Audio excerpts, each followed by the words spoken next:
നമസ്കാരം. ഈ ജീവിതത്തിന്റെ അർത്ഥം എന്താണെന്ന ചോദ്യം ചിലപ്പോഴെങ്കിലും നമ്മളിൽ ഉയർന്നു വരാറില്ല. അപ്രതീക്ഷിതമായ ചില വിയോഗങ്ങളൊക്കെ കാണുമ്പോഴാണ് സാധാരണയായി നമ്മളിൽ ഇത്തരം ഒരു ചിന്ത ഉയർന്നു വരുന്നത്. Life on its own has no meaning, it's an opportunity to create a meaning എന്ന് പണ്ട് തന്നെ ഒരു മഹാൻ പറഞ്ഞിട്ടുണ്ട്. നമ്മുടെ ജീവിതത്തിന് അതിൻ്റെതായ ഒരു അർത്ഥവുമില്ല, അതിന് നമ്മൾ കൊടുക്കുന്ന അർത്ഥം മാത്രമേ ഉള്ളൂ. ഈ ഒരു ഉത്തരത്തിലെത്തുമ്പോൾ പലർക്കും ഒരു നിരാശാബോധം ഉണ്ടാവാറുണ്ട്.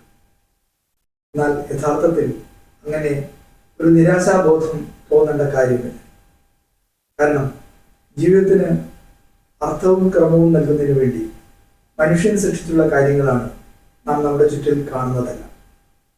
രാഷ്ട്രമായാലും നിയമസംഹിതയായാലും കോടതിയായാലും കുടുംബമായാലും വിവാഹമായാലും ജീവിതത്തിന് അർത്ഥവും ക്രമവും നൽകുന്നതിന് വേണ്ടി മനുഷ്യൻ സൃഷ്ടിച്ചുള്ള കാര്യങ്ങളാണ്. മനുഷ്യൻ സൃഷ്ടിച്ചത് എന്ന് പറയുമ്പോൾ ഇന്നത്തെ തലമുറ സൃഷ്ടിച്ചതാവണമെന്നില്ല. നമുക്ക് മുമ്പിലുണ്ടായ പല തലമുറകൾ സൃഷ്ടിച്ച കാര്യങ്ങളുടെ ഗുണങ്ങളും അനുഭവങ്ങളുമാണ്, ഫലങ്ങളുമാണ് നമ്മൾ ഇന്ന് അനുഭവിക്കുന്നത്. അതുകൊണ്ട് തന്നെ നമ്മൾ ചെയ്യുന്ന കാര്യങ്ങളുടെ എല്ലാ ഫലവും നമ്മൾ തന്നെ അനുഭവിക്കണം, നമുക്ക് തന്നെ ലഭിക്കണം എന്ന് നമ്മൾ കരുതേണ്ട ആവശ്യമില്ല. അങ്ങനെ കരുതുമ്പോഴാണ് നമ്മുടെ ജീവിതത്തിൻ്റെ നിരർത്ഥകതയെക്കുറിച്ച് നമുക്ക് തോന്നലുണ്ടാവുക.